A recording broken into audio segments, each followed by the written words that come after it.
put the right people in the right slots, because Correct. there's a lot of companies that are quick to just say, we need to fill seat, and then they wonder why it's failed.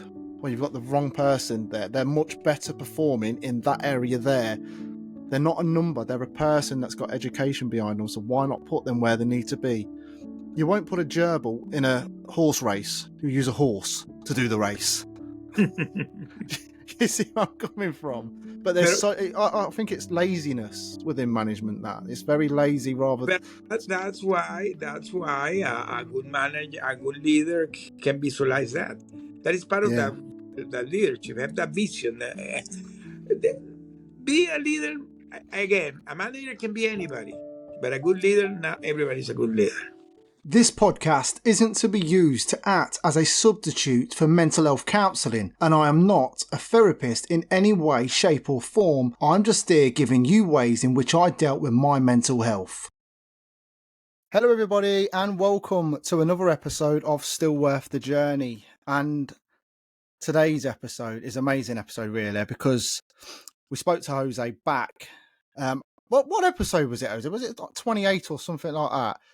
And it's on the Audible one. So if you go onto Spotify right now, you can listen to the previous episode where we had Jose come on, tell his fantastic story. I'll get Jose to give a quick recap of what his story was, because it's quite a major one.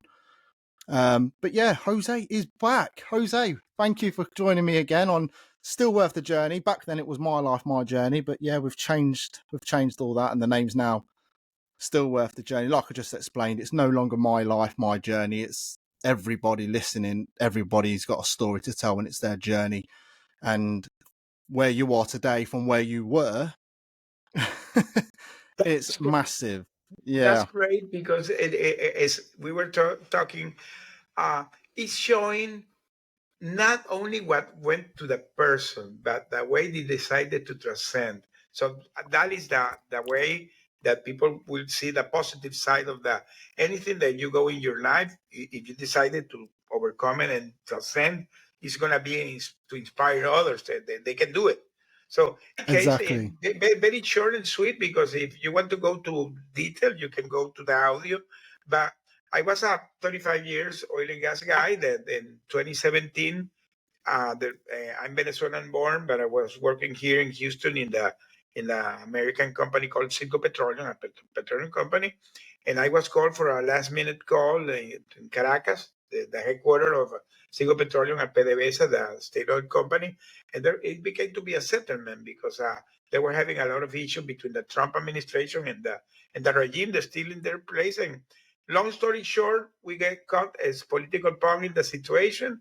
We were accused of treason, espionage, corruption, a lot of things. And the negotiation between the U.S. government and the Venezuelan government among us lasted 5 years. So I came back in October last year through a prisoner swap. So a prisoner swap that happened in a Caribbean island called San Vicente. And in October 1st, 2022, 13 months ago, I came back. So that's the short story. That if somebody wants to go on more detail, they can go to the audio we did before. Exactly, and they'll find out that even President Biden got involved, didn't he, to try and help you guys out? But at the end, who brought it up was Biden, because we were there, as I said, in 2017. Biden came to office in 2020, and we were like in that middle of that negotiation when there was that change of the government.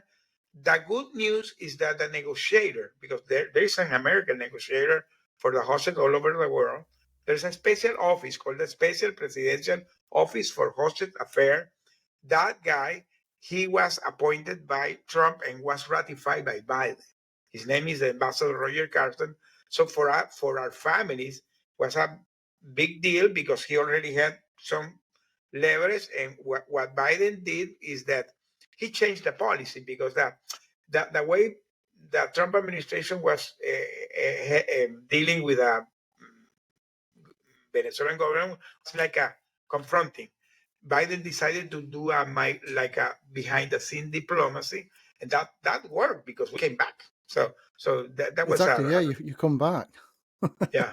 But it was such an amazing, inspiring story as well. Because I checked after we had spoken, I had checked on some of your articles, and it was amazing to see the big, massive. I forget what do they call them, the big pictures. There's a lot more reels. Murals. Yeah, so I've seen all those, and it looks so good. You look so happy in them as well. And just to see that you was finally out, it was just an amazing bit of. If anyone wants to listen, obviously anyone listening, go and check it out. Type in Jose's name, and you will see quite a long list of articles coming up. I think even one of them was ABC News, wasn't it? It made it Yeah, to. ABC. I did Was it? this Thanksgiving. I did ABC and Telemundo, and I had a schedule NBC too because that today because I became really vocal with the hostage situation worldwide. So and here in the U.S. and I'm really collaborating with all the foundations that work in that area here in the U.S. And so the press they have been interviewing me because they want to know my thoughts about what is going in the Middle East as a former hostage that went through a SWAT situation that was going in the this day Middle East. So I did an interview in ABC during Thanksgiving. It was aired in Thanksgiving in prime time, so it was a big deal. And Black Friday I did Telemundo, and basically what I've been doing is talking about this situation because when you go through this situation, you can understand what these people are going through.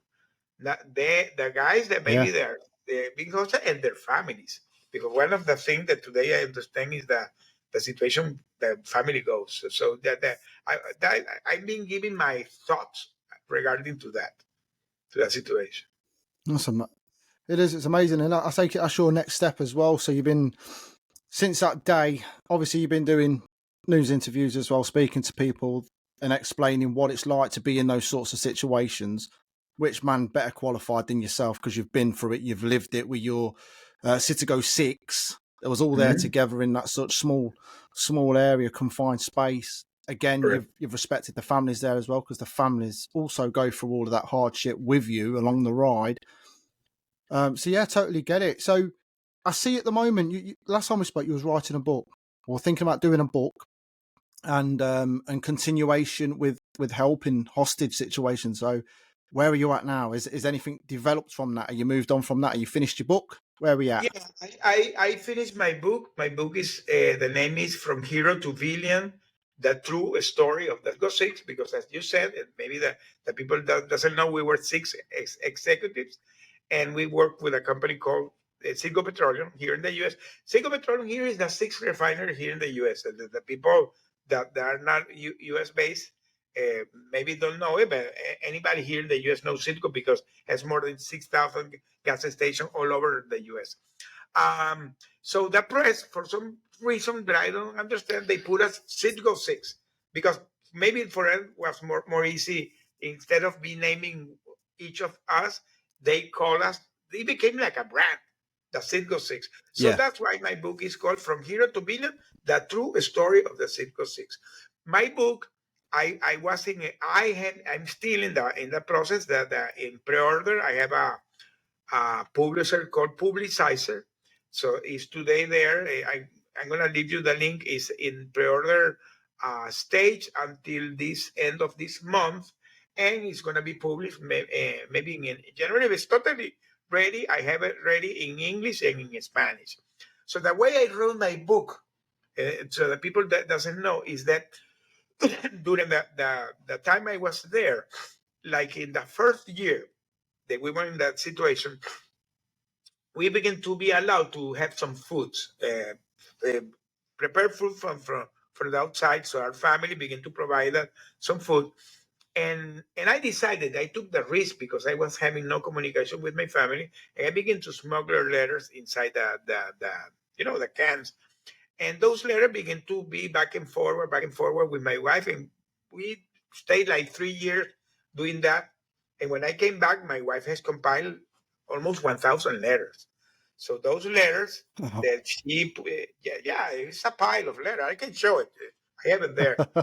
And Like yeah, it's a memoirs. type of letter. And by the way, I found the first letter. That's why I say I'm clear this 1 year. Hey guys, just a quick one. Didn't want to stop you listening to that excellent story that's within this podcast right now, but I just wanted to give you a shout out. If you yourself have enjoyed this podcast so far and believe that you have your own story to tell, then why not get in touch with me today? Just reach out by searching Still Worth the Journey. We're on Facebook, Instagram, YouTube, Spotify, and any other platform. If you've got a story to tell, share yours with me today. Let's get right back into this week's episode. Because my situation happened in November 2017, and my first letter is dated December 30, 2018. Wow. It was December 30. I wrote my first letter because I was having no communication with my wife. And I said, okay, I'm going to take the risk if this letter goes through. And it went through. And went through. And let me tell you something. Jermaine, I really, today I'm clear that I was writing those letters because I didn't know if really I was going to make it. Because we Yeah. were going through a lot of things. At some point, I said, okay, I'm going to write this letter because if I don't make it, at least my wife is going to have the letters. But I made it. Unfortunately, I made it. And the letters were there. And that's the way I wrote my book. My book is based on those letters. But the way I wrote it, because when I begin to go back with the editor, and I sit down with my wife, she was kind of my editor. You know? So Yeah. when I sit down with her and we went to see all the process, I really understood that we went through a process, being hopeless and developing more hope. And at the end, you were like in a boost of hope. So this is the way I try to transcend my message to the people that that what I call the legacy.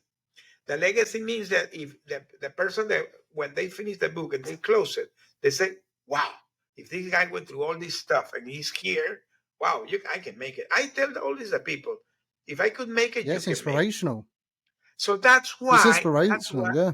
that's why because as I've been helping all these hostage families, they have been connecting with them, talking with their families and with the siblings, the relatives, and they always are chatting with me, you know. So I found that really my story was giving them some kind of inspiration.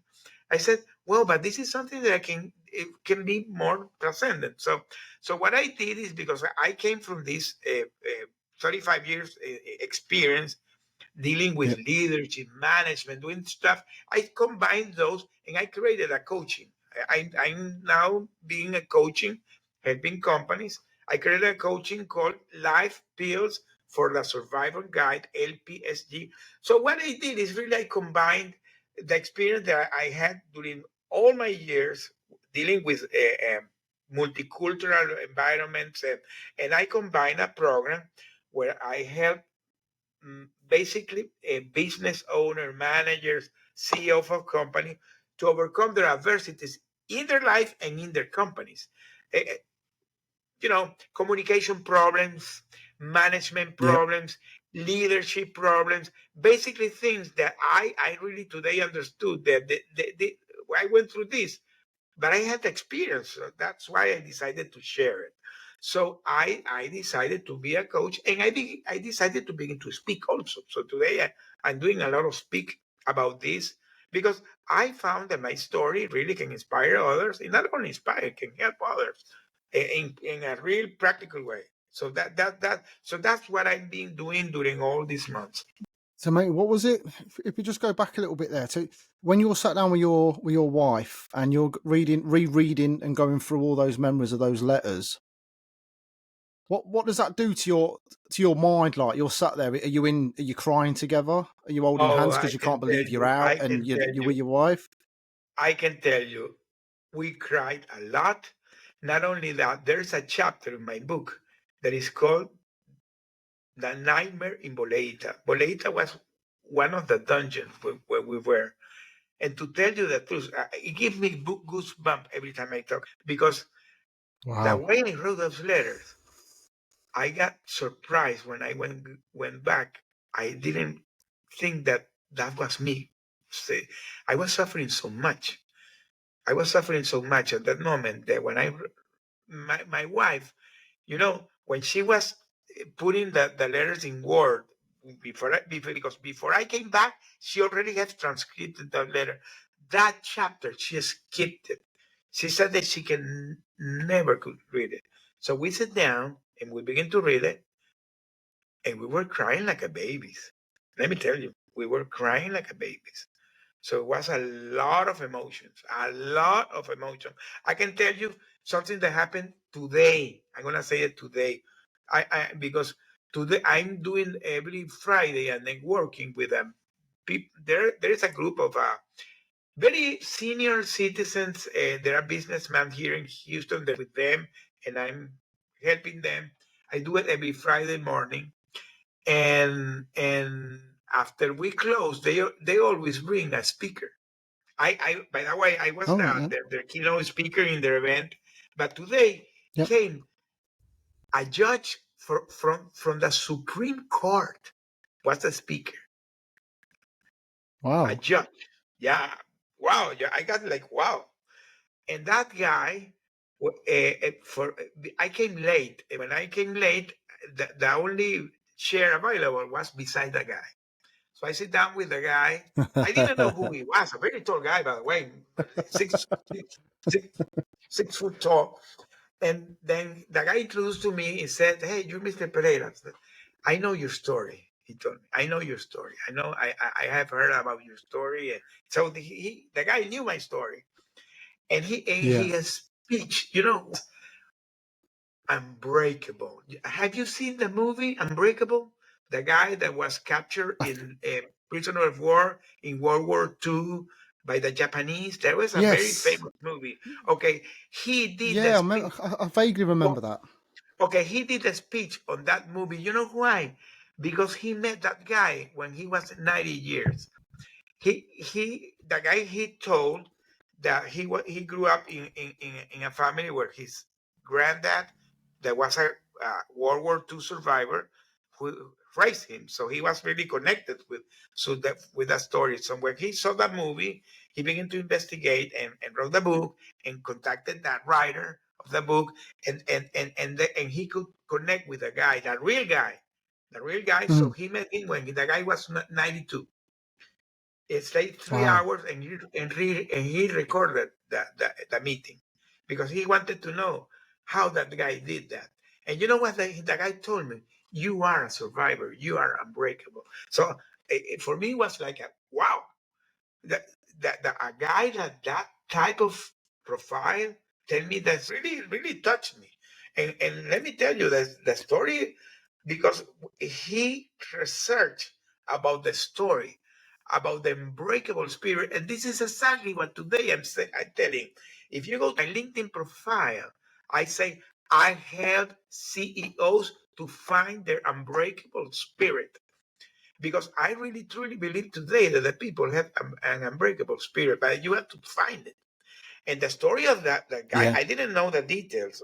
He told about the detail how because this guy was a very famous athlete during the 30s. So when the Japanese captured him, they tried to break him because they tried to uh, tell the U.S., "Hey, see what we're doing with your guy." That is exactly what happened to us. That was exactly what happened to us. So they tried to broke us, and they couldn't do it. So when this guy was talking about that story, I said, "Wow!" And let me tell you, I said I was coming back crying. I called my wife. I was crying. It really touched me. It really touched me Yeah. because you said, "Wow!" But the human spirit is amazing. I learned that you can do things beyond what you think because you have that connection, but you never are thinking on that. But it's there. What you have to do is Yeah. make it pop up. Yeah. So Yeah. You got to that's a make sure story you're that counted I'm for. telling that happened today. That happened this morning. That's amazing as well to sit near him as well and he tell you about obviously that he's spoken to the guy from Unbreakable and that he recognizes you, your story. I can tell you, That is I got surprised. We were like 60 guys in that room, yeah, very elder guys, businessmen that had a long life lived. And that guy telling me, this guy that I have here is an example. And I got surprised. That guy knew my story. He that's knew my nice. It's story. humbling. Yeah, It's of humbling course. to know I mean, that your story is so impactful. It is worth talking about. It is worth writing the book because people like him obviously know about you.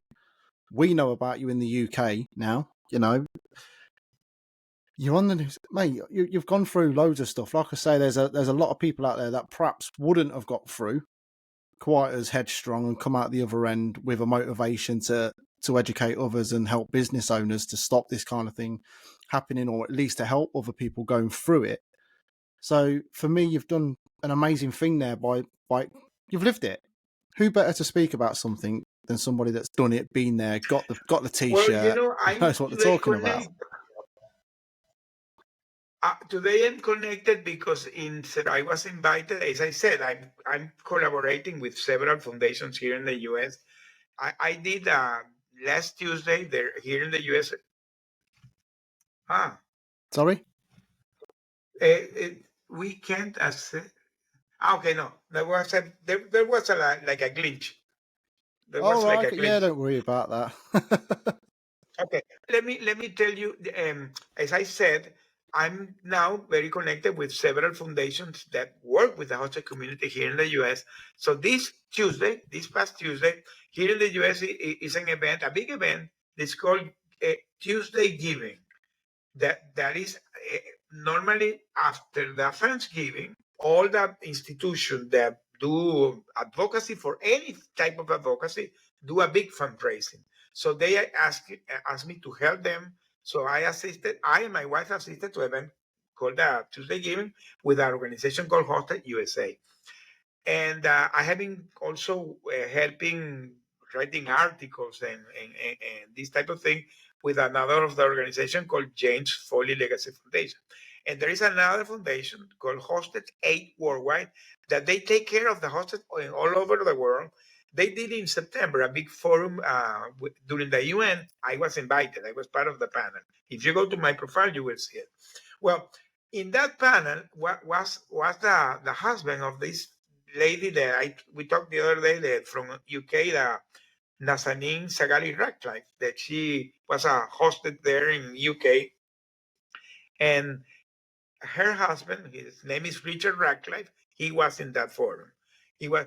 It was a lady also that she was hosted in Australia. So what I say that for some reason, when you go through this situation, you begin to connect with people that have been gone through this situation too, because you know Yeah. the pattern is the same. You can understand them, they can understand you, and it's wonderful. These people, they are doing things like I'm trying to do. Spread a message, give message of hope, raise awareness. So those guys are doing the same there. Yeah.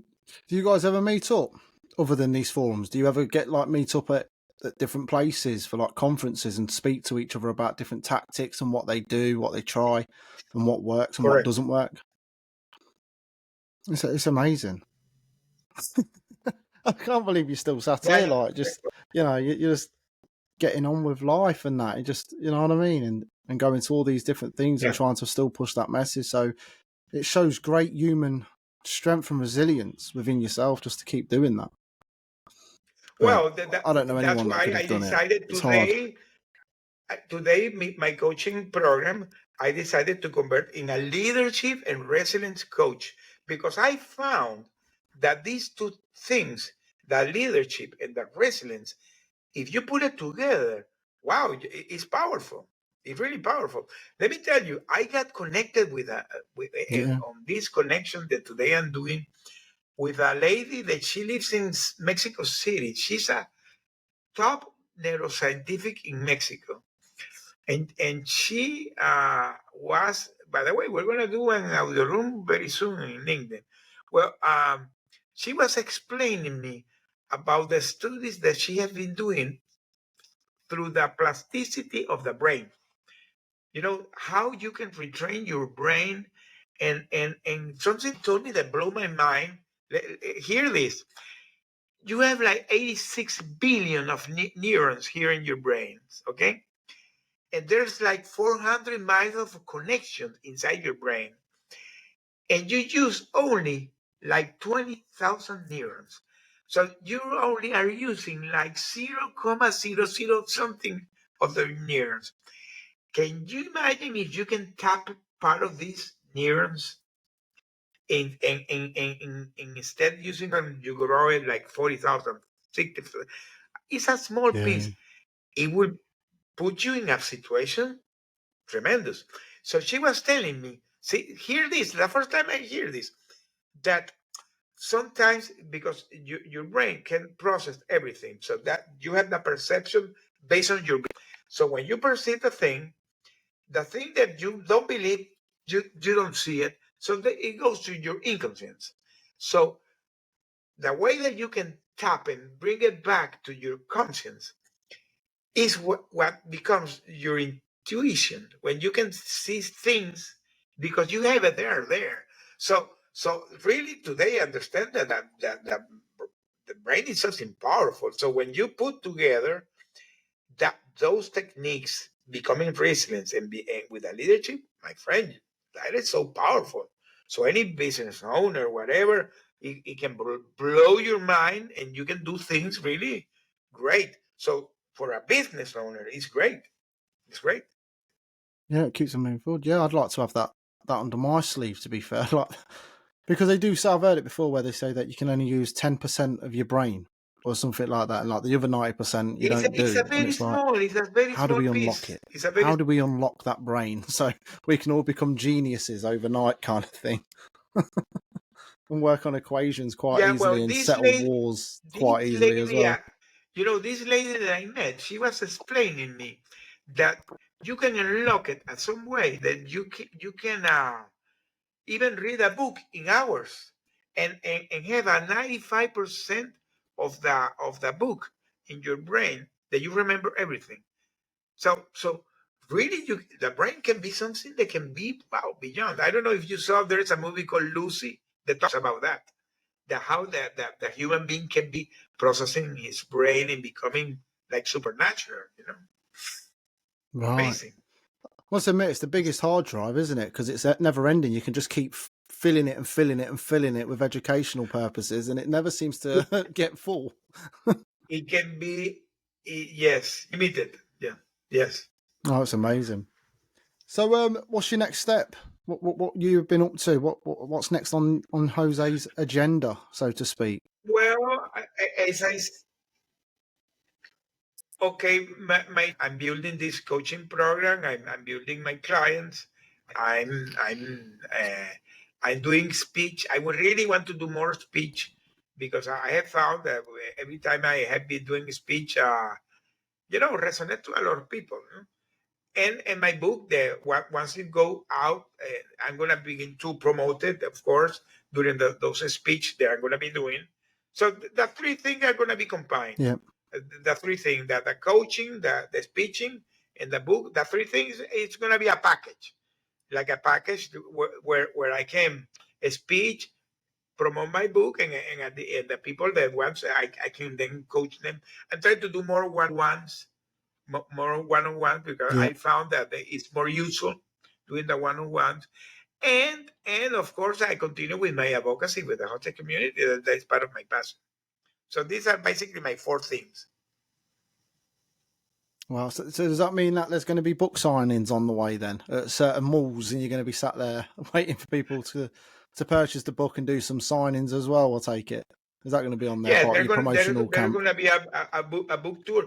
By the way, I forgot to mention it here, that because, as I said, when we wrote, there was like 1,000 letters, but not only that, because I learned, because I have been going through this healing process, okay? And part of my healing process, I have a therapist that I talk with her every week, okay? So Yeah, this therapist, now we are it's not a therapy. We're now friends. We became friends. It's really, but it's healing. It's healing. But she has done something really remarkable. That she has gone back to my past to see things in my past that Yeah. really now I really understood why situations that I lived in my past were part of that why I could handle my hostage situation. And I was Yeah. not aware of it. I really was not aware of that. And the other thing that I learned, because this has been a learning process, I come from a long career in the oil and gas, but not only me, my father and my grandfather. We have around 100 years of story there. So, long story short, that I have so much thing to say that when I begin to write, I wrote like a book of 400 pages. It was too big. It was too big. So the publisher said, "Hey, Jose, you have to divide this. Tell first your story, your survivor story, and then tell your personal story and tell the other story." So the way I decided I'm gonna do is a trilogy. It's gonna be it's gonna be a Yeah. trilogy. So I already had the 3 books.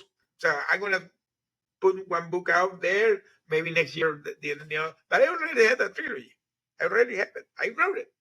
I was writing like a crazy No, and it's good. It's and, good to and have that wrote. goal. Yeah, no, Yeah, it's good to have that goal and to do something positive out of that negative situation, turn it into a positive. Seeing your therapist as well to see your underlying reasons why you could survive. Because I've always said that if you've had a pretty rough upbringing, you tend to be harder on the outside. You can look after yourself in certain situations because you've not been mollycoddled. You understand that the grit. Like myself, I've gone through the mill and back, so I'm streetwise. I can understand who to trust, who not to trust, who to approach, who not to approach.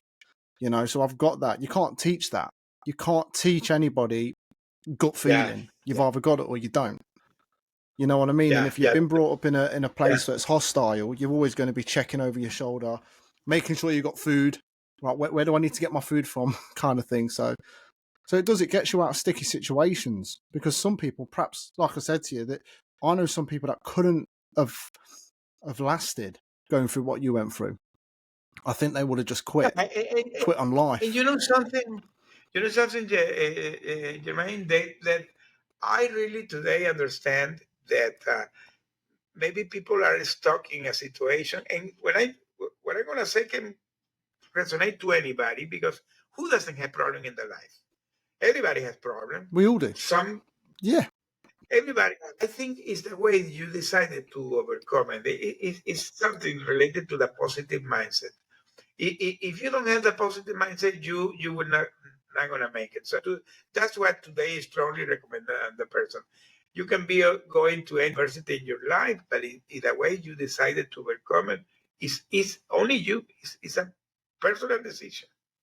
It's in you. It's in you. The yeah. way. So I, this is I, something I that do say that. Yeah, I say that quite a lot on here. It's only you to answer to yourself. of Yeah. course you have to be No. surrounded So with how's the other guys? Is that no? Go on. they're doing great. Yeah, they're doing great. We saw us in Washington in event that we went. We saw us in this forum in New York. We saw us when the mural that you saw with our faces. We unveiled another mural here in Houston on July 4th. We Yeah. saw there. So we have seen like 3 times during this past year. And with some of them I talk by phone, but everybody is in different healing process. So I decided Yeah. to go vocal on this. Some of them decided to be very quiet. Some of them were really, really quiet. And it's a matter that everybody's handling. But let me tell you one thing that I recognize publicly that the 6 of us handled this remarkable. The 6 of us did it great. And for me today, understanding that we went through this situation together in so tiny place with all these hostile situation, and not that we only survived it, that we could manage that we we managed. You can have problem living in the same house with your brother. So surviving Yeah. this and not going with any was is a big deal. It's a big deal. So we did it great. All of us did it great. Yeah, I imagine you're going to be brothers for the rest of your lives as well. From, like I say, to people who listen to the first episode, such a tiny confined space as well together, working as a team, making sure the chores were done, the toilets were clean, ready for your hygiene and stuff like that, and not only that, to get on without fighting or hurting each other in that situation. So brothers for life, I'd imagine. Got I family for life remember there with those guys. I remember that we did a plan so tight, and one of the guys, I always joke with him because he was like the plan keeper, and that guy was so serious what he's doing that we had a plan and everybody had to follow the plan. He was like in top of that, but it worked. It worked because keep us, doing things in a very constant Exactly, yeah. way, and it worked. It worked really. Well, it's that thing that you're teaching right now. It's leadership, and that's what he done. He took leadership over the situation. You've all got your roles to play, because if there wasn't a leader, it would be too many people trying to be a manager, and it doesn't work. I see this a lot in businesses when you've got too many managers all dipping in, dipping. Like if I was to tell you to invent a new bicycle, and you then gone and told a boardroom of 12 people to design a bicycle, you're going to come back with 12 different bicycles, but not your vision. The vision you wanted was this bicycle. And yet they've all come back. And that's why you need that leadership to say, no, this is the product. Go and do that. Yeah. So if you have too many managers there, it gets messy, doesn't it? So you need that one person to take leadership to get people where they need to be. About this leadership and something that really Right, guys, we're all back and running. Connections, internets, you know what it's like in this day and age. But me and Jose was quite deep in there to leadership, and he was explaining the room that he was in with his guys. One of them took leadership. Jose, carry on with that story then. So you're all in there, and that one guy. What kind of leadership skills was he doing? What was he telling you guys to do? well, what was because we gathered together and we created a whole plan to survive. Because can you imagine being living in a closet during years? So you had to manage how to live it there. So we had a tiny table, a tiny restroom, and three bunk beds. That's all. So in that confined, and there was no window, nothing. So in that confined space, we created a plan to survive. So we had a plan to eat, to clean, to exercise, to sanitize, to try to have some distraction, to read, to write, to pray, to read the Bible. We did a whole day plan. And to take the wash, by the way, we didn't have running water, so was Ooh. with because one of my two guys, they were plant engineers, so they Yep. did the calculation how much water a human being can consume. So they created that we can have like 3 gallons per person per day. So we had these gallons of water that we had like a tank of water. So we put in the gallons. So everybody has 3 gallons. With Yep. 3 gallons, you had to do everything. Wash, Everything. clean, eat, Clean, drink. your things, and wash everything with 3 gallons. If somebody, for some reason, wasted more than 3 gallons, there came the plan keeper. Hey, stick to the plan. Yeah. so, so it was funny because nobody complained. Nobody complained. Everybody knew that we need to stick to the plan because Yeah. it was matter of making that livable. And for example, we had a rule that lights get turned on at I don't know, it was like 8 or 9 in the morning, and Yeah. there was turned off like 10 11 after the Bible reading and the prayer, silent. If you had, we had some radios in the small device with earplugs. Yeah. No noise, no noise. So the room was always quiet, and if the people were resting, was quiet. So this was really something to respecting the other, and Yeah. it works. It works, and it is part of the leadership because you know you explain, because that is what a real leader does. Not only get a plan, but explain to people why the plan has to be done. Everybody will understand, and Yeah. the other thing is having the empathy, because really we all of us were really empathic. If somebody we saw that was down, immediately everybody was pushing them to lift them. So Yeah. when you do all these things in your life, and we did it there, well, today I talk about it. I talk about it. The thing that the true leader has to do: be empathic, be a communicator, be a visionary, rowing in the same direction, uh, taking care of the others. All these things that we did there Yeah. today. And by the way, I use it in my previous life, working in the corporate world. So I combine it, and today this is the thing I teach, basically. I was gonna say, so in that moment, then, how do you guys all come together to decide who's going to be leader? Are you looking for certain strengths and attributes in these characters, or Yeah, how you does know. it do it? So there's Well, no argument. at some point, was the person that really had the skills to be like an integrator. And Yeah. to tell the truth, one of these guys, the guy that was the who did the plan keeper, he had some characteristic. He was really humble, a really humble guy. So and this is something else that I always talk about, and now in my leadership training, that the leader has to be a human being at the end. When you connect with the people, when you are simple human being, Yeah. those great. If you revise the great business leader are those guys that connect with the people.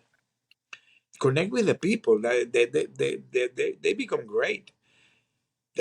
When you make that connection with the people, being human being, basically. Yeah. Understanding their language as well and what they're And going through. understand, this is part of the empathy, understanding the language. That is part of the Yeah. empathy.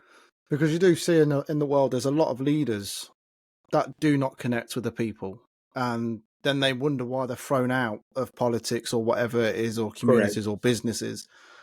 So it's always best to go with the flow with people rather than go against the grain. It's Correct. always better to listen, understand. Like you said previously as well, there's not one person that knows everything. We need a team of Mm. selected people, because he might know A, he might know B, I might know Correct. C, and together we know it all to get it done together as a team, as a unity. So And that's what make a great leader, because when you make that connection, when you put everybody, because let me tell you, if you're a guy that you're in, anybody that can be hearing this, you're a guy that you are in a company, and then you have your leader that is a guy that connect with you, take care of you, is uh always trying to that you understand the decision he's making, they may inspiring you. Do you want to go from that place, or you want to stay? You will yeah, like to stay, so the retention factor will increase. Not only the retention, the caption, because who doesn't work with a company that have those characteristics? So at the end, it it act in the favor of the leader, because the company is going to grow. And the other thing is yeah, that when you have the employees with this sense of belonging, they will always give you an extra mile. they'll So be loyal. they will be loyal. Not only be loyal, they will be on top of everything. So in this changing world that we're talking about, that change management, all this stuff, Yeah, well, you're gonna have people that are gonna be ahead. So it's a win-win situation. When you no, go, I see that it's a 100%. win-win situation. Because you do see a lot of it in smaller businesses, the smaller business mind space or whatever. They've got a revolving door of workers because they can't hold retention down. They speak to the staff like rubbish, and they don't realise that without that staff, that wouldn't work. That wouldn't work. You're supposed to be a link. Supposed to be a link all the way through from top management, all the way down to the tiniest little guy. Yeah. Because if you keep that tiny guy happy, he's going to do 25 years with you, loyal. If he makes a mistake, he's going to tell you because he doesn't feel threatened by his job. He's going to get re-educated in that area or given support and aid around the mistake he's made so he doesn't do it again. But so many companies are so, I can replace you next week. You know, that scaremongership. And yeah, that's bad leadership because you're scaring the people beneath you. So it then becomes a dictatorship rather than a company that you're working for. Because that is a manager, but it's not a leader.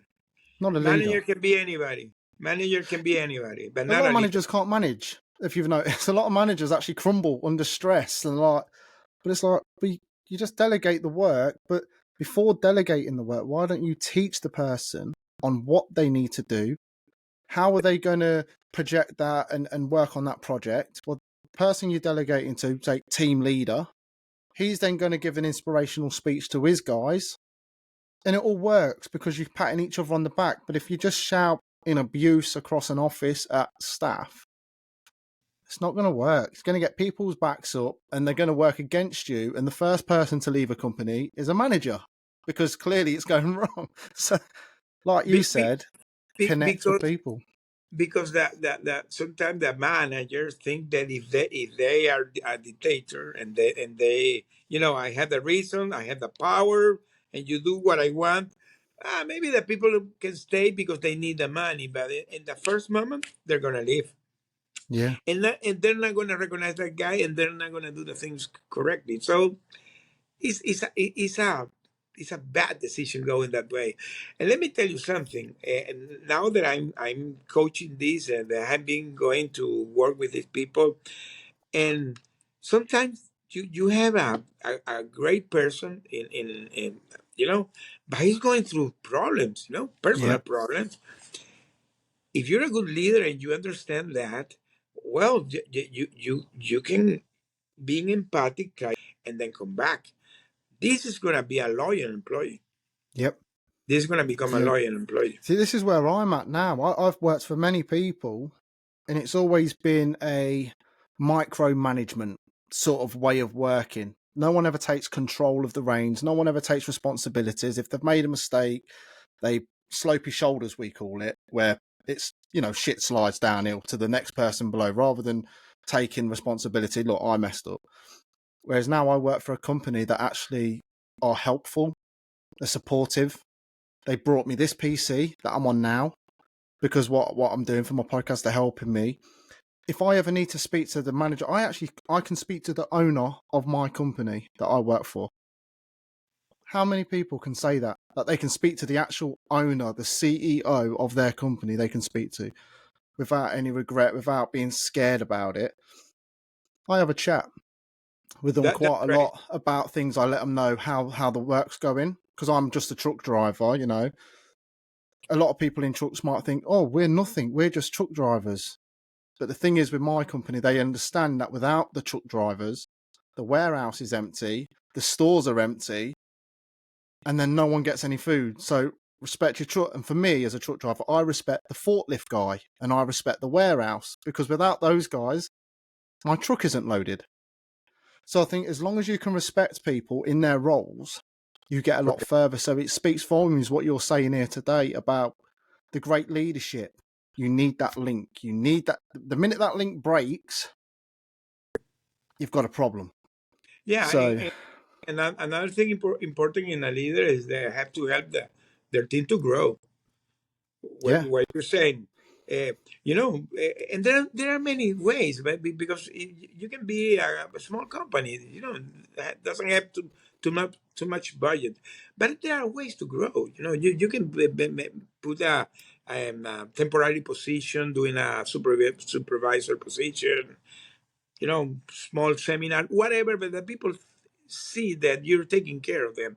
And let me tell you that there are studies that if you're in a company that maybe is a great company, but it's a second tier in the salary because budget things, and you have another company that maybe is the first tier but Yeah. doesn't care of the employee, Doesn't curve. Yeah. the people are going to stay with the first one. No. It I'd rather be a name than a number in a yes, company. I don't want yes, to be just a number. I want to be a name, and that's why I like where I work now. You know, yeah. the guys I'm with now, they put me through my truck license. They know me by first name. If I ever feeling down or whatever, they're straight there. They speak to me on a level. They understand. You know, they'll say, "No, let's not speak about work. How are you feeling, Jermaine? What's going on with your life? How are you feeling?" And I love that because they're making a connection. And if you've got time for me, well, then I've got time for you guys as well. Whereas a lot of companies I've worked for before, it's very one-sided situation. It's our rules, not yours. Do you want paying? Do what we say. And it's like, yeah, I've got no respect for you guys, and see ya. There's my resignation. I can't be asked to work for people You will like never that. respect that guy. You will never respect it. So well, Yeah. so today, well, this is a great conversation because that is exactly what I'm trying to. Every time I'm called, the the person that called me to understand, and and it's not only because I went through this situation, it's because I came with that background. So I said, hey, I came with this background, but I went through this situation, and I decided to combine the two things. And today, really, I believe that if you want to be a great leader, what you have to do is what I'm talking today.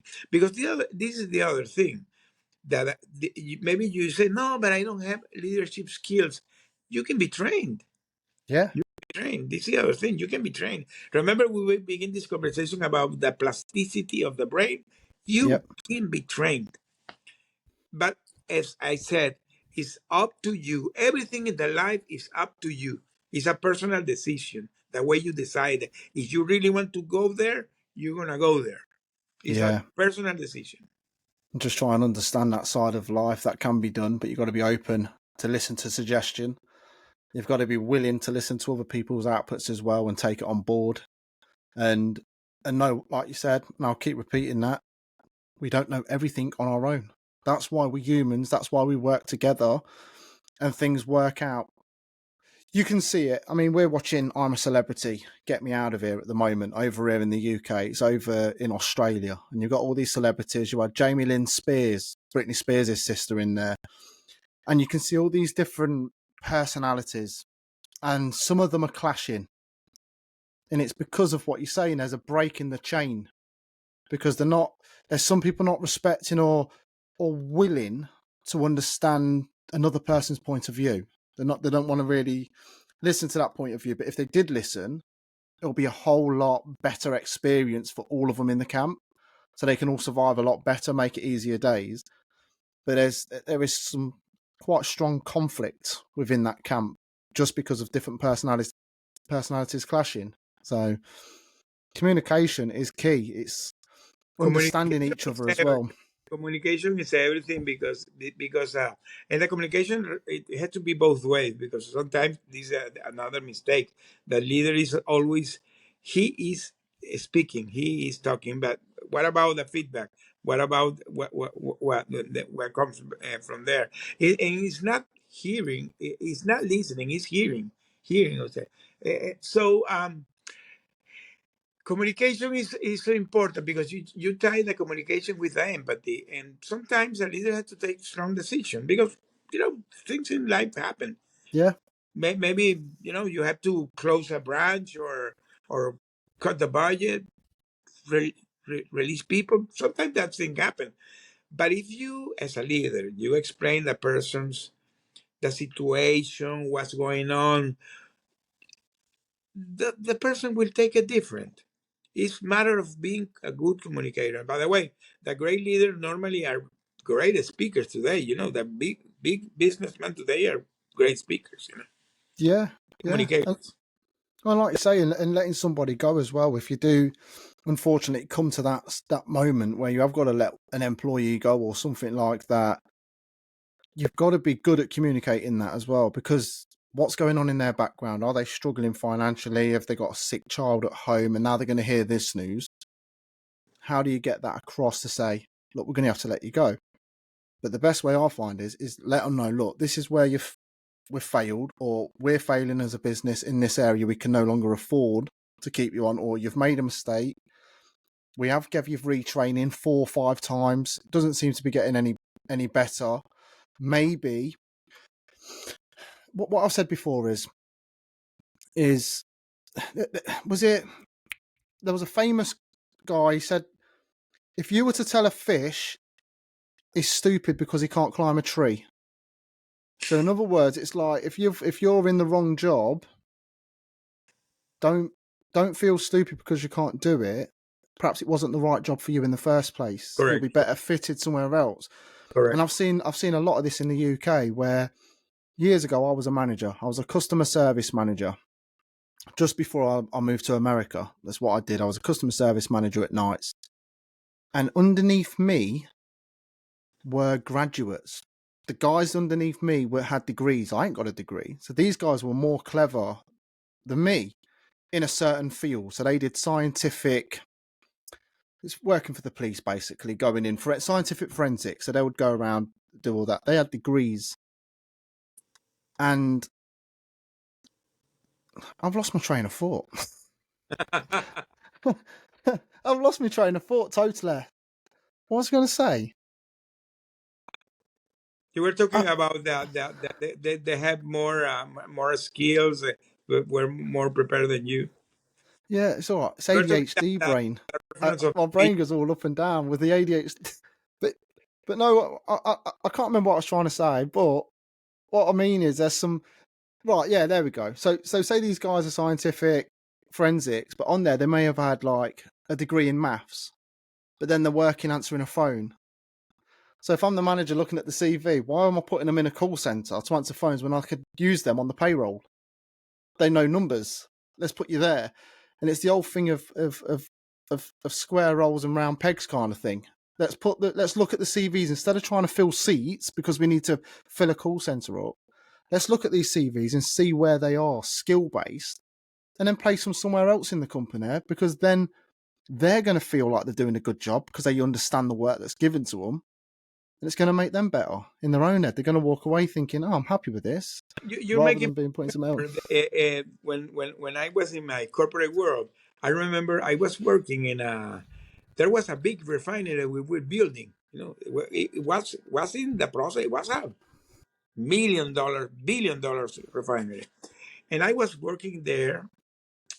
By that time, I was the finance manager. Okay, so Yeah, so uh, so uh, remember one day I was going. I had a company car, so I was driving for the company car through all the complex, and when I was going to the gate, one of the security guards he stopped me, and he told me to lower the window, and I lowered the window, and the guy came to me and he said, Mr. Pereira, yeah. Uh, can you give me 5 minutes to talk with you? I said, yeah, no problem. Talk. Then he said, you know that guy that you see there? There was a guard that was there. He already graduated in finance. He's a finance guy, graduated. Oh yeah, oh great. And what he's doing there? Well, it's the only job he has. Tell him to come here. So the guy came and he introduced to me. And he said, no, no, I have time working here as a guard, but I will begin to study in the nights, and now I'm graduate. So I wanted to know if I can have an opportunity. I remember I told the guy, what are you doing taking so much sun outside here? Come on to work with me. That guy became one of my best workers, that's what I'm saying. one of my best workers, one of my best workers ever. You see, that's what I'm saying. There's a breakdown in interviews, I think. Oh, was it, we're interviewing for a car mechanic. Guy comes up. Can I do the job? Let's have a look at your CV. What's that? He knows how to do Tell you what, mate, we'll give you a job, but not as a mechanic. You're much better suited upstairs. Mm-hmm. Put the right people in the right slots, because Correct. there's a lot of companies that are quick to just say, we need to fill seat, and then they wonder why it's failed. Well, you've got the wrong person there. They're much better performing in that area there. They're not a number. They're a person that's got education behind them. So why not put them where they need to be? You won't put a gerbil in a horse race who use a horse to do the race. You see where I'm coming from? But there's But I think it's laziness within management. That it's very lazy. Rather, but that's why a good manager, a good leader can visualize that. That is part of yeah, the leadership. Have that vision. Be a leader. Again, a manager can be anybody, but a good leader, not everybody's a good leader. yeah. So So is that what you're doing now then? So you're going around to all these companies and yes, are you teaching select guys in companies to be a good leader, or be a good leader, enhance their communication skills. I talk with their employees and see if they're having issues.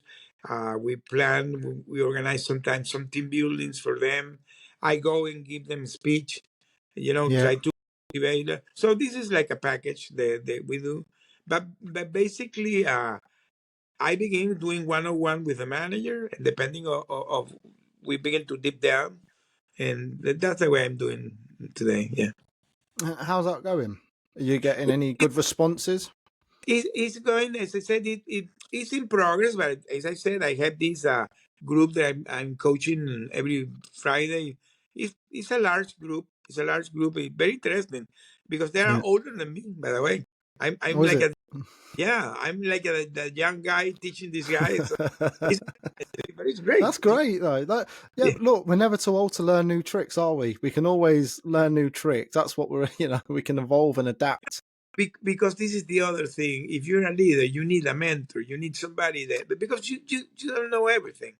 No. I came with a really I in my corporate world I really did a lot of leadership things because I always was involved in international projects, these type of things. And when I came back, I said, "Hey, Jose, you have all this experience. Put it there." And that's what I did. Yeah. Have you ever come across anybody that doesn't want to be told? That thinks they know it all, that they Always you can't will, be trained? yeah. Always you will find this type of person. Yeah. What's your Good way luck. of I was gonna say, what have you got a secret way of basically showing them to the group and just say, look, mate, kind of, is there a way of making them realise that, look, Well, you can learn? always will find people that doesn't want to get help. You know. Good Yeah. luck. Good luck. Just like life, yes, like life. I know it all. I know what I'm doing. You can't tell me nothing. Yeah. All right, see you in 10 years. See where you are. Yeah. Yeah. Yeah. Of- Do you ever use that saying, the bigger picture? yeah. The bigger picture of That is the one word that really grinds my gears. Don't like that word. yes. That's it. Yeah. It's for the bigger picture. It's like, what bigger picture? I can't see it. Well, so yeah. So now thinking, this has been a journey for me. This has been a Hmm. journey because, as I said, I have 13 months. I came back. When I realized, I begin to. It has been like an evolving thing. If you talk with me 1 year ago, I didn't know no clue what to do with my life, But now I'm more focused on this, and like I said, one of the things that I want to emphasize more also is the speaking. I'm waiting that the book go out because I'm gonna do the book Yeah. tour, and there's gonna be opportunity there. That'd be amazing as well for you to go around, tell your story to the rest of America. I mean, are you doing a world tour if it gets big enough, if the book goes well? You think It about how far it goes. I hope it goes great. I do as well. I'd love to meet you. I'd love to meet you and get a picture with yourself as well, because you're a really nice guy, and for what you've gone through to be sat here now, still smiling, going around instead of not doing anything about it, you're going around giving speeches, you're helping other people learn to be leadership and resilience, to become better leaders in their companies, which, let's face it, it does great for companies to have a great leader. have somebody in that space that can push the company forward, make more profit, rather than having a negative space where nobody really wants to be. And obviously with the hostages as well that you have. But how's that going? What sort of things are you doing with that? Is that more with the councils or? I'm really giving is support through the hostage community, and I'm doing direct support to some families. So Yeah, I'm connected.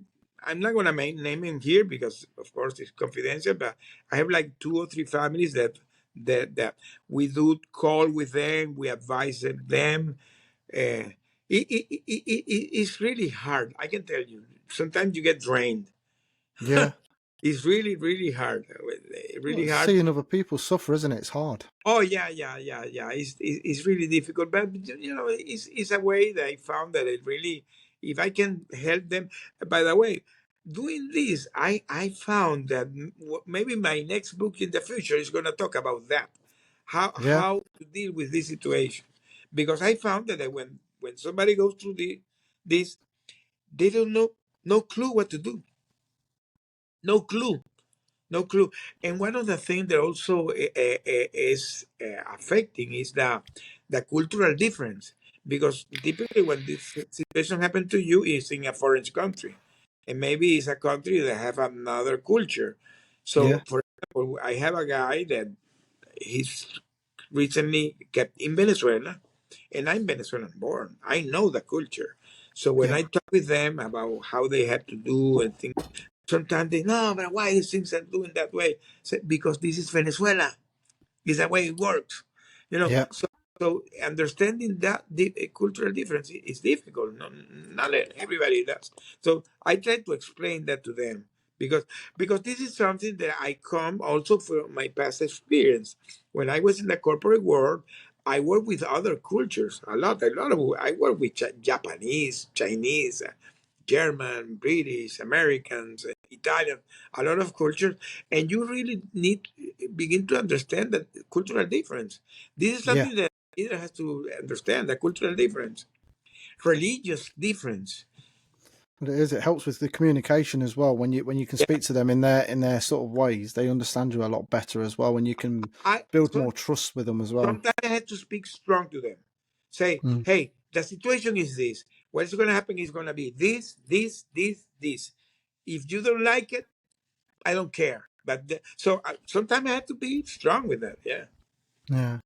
So there is one question on my mind for you. Have you been approached by any filmmakers about this? Because I think this will make an epic movie of resilient survival and what you've gone through. Because if you got the book now, I imagine there's a lot of movie makers out there that could look at that book and could perhaps write a script and get this up online. And for my part B question, if it did go to the Hollywood or wherever, who would you like to play you? Who would be your character? That is a funny question. Yes, no, I have a friend. No, I'm working with a friend. He's a Canadian producer. He's working with me several months. We have working together. This has been also an evolving situation because when he began to he has the project already, Yeah, and we shoot. We have some time shooting to begin to do a documentary. He began to pitch. By the way, the main producer is a UK based company. I'm not gonna name it because yeah. he's No, you don't want to. Yeah, it, I get it. yeah.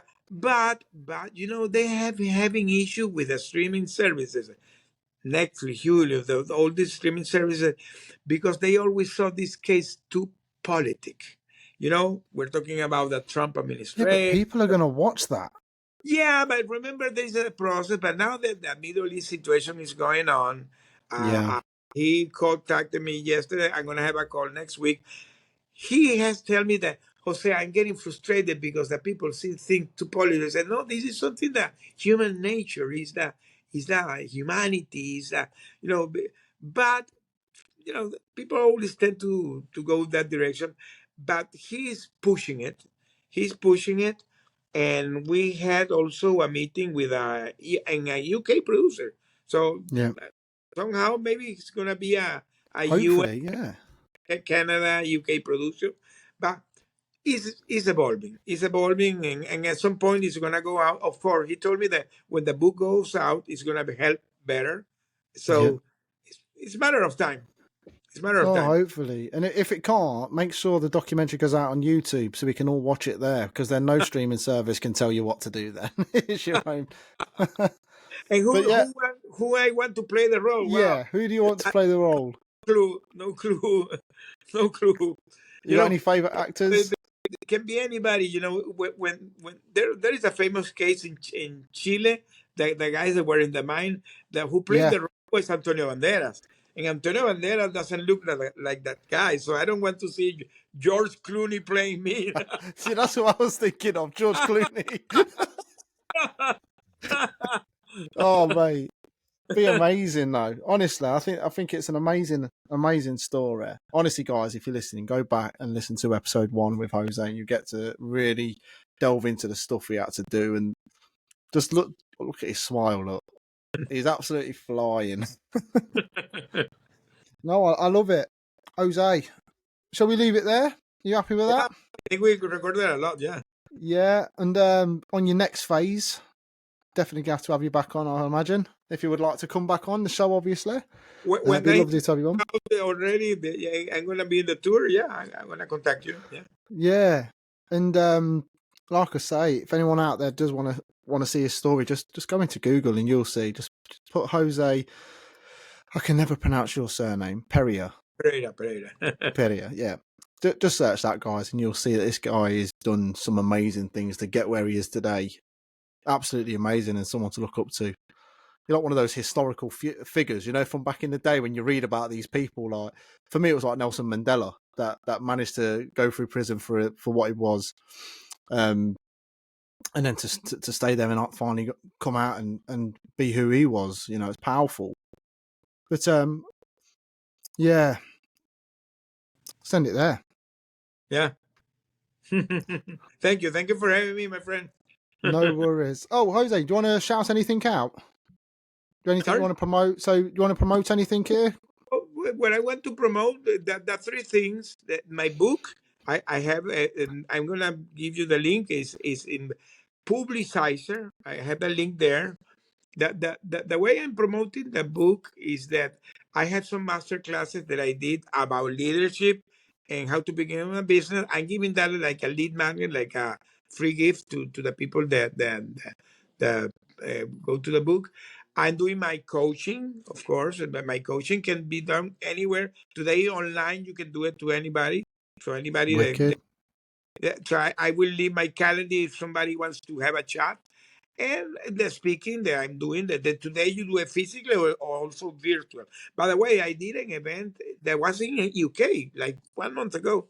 I Wow. was, it was the Personal Development Summit. Was an event that was a UK basis, and I attended that event. So today, you can be physically or virtually in many ways. Many ways. Sorted. All right, guys. That's it for this week. See you all next week. And look forward to seeing you. Okay. Thank you. Bye. Bye. Ladies and gentlemen, thank you for joining us today on Still Worth the Journey. It's been an incredible journey of self-discovery, healing and growth, and I'm so grateful for your support. I want to express my sincere gratitude to each and every one of you who has tuned in. Whether you've been here with us since the beginning or just starting your journey with us, your commitment to understanding and improving your mental health is truly inspiring, and I hope that you found our discussions valuable. Remember, our podcast is available on all major podcast platforms, so you can revisit your favourite episode or catch up on ones you might have missed. You can also find us over at YouTube by searching Still Worth the Journey. And don't forget to hit the subscribe button and ring that notification bell to stay updated with our latest content. For those looking for even more engagement and resources, visit our Facebook page or the Instagram page by searching Still Worth the Journey. There you'll find additional content and links to support organisations that can help you on your mental health journey. If you did want to go a step further and support us, we now have a Patreon page. The link will be in the show notes. Once again, thank you for being a part of our community and for believing that the journey to better mental health is still worth the journey. We look forward to continuing this exploration with you. Take care, be kind to yourself, and remember you are never alone in this. Goodbye for now, and until next time, stay strong and keep moving forward.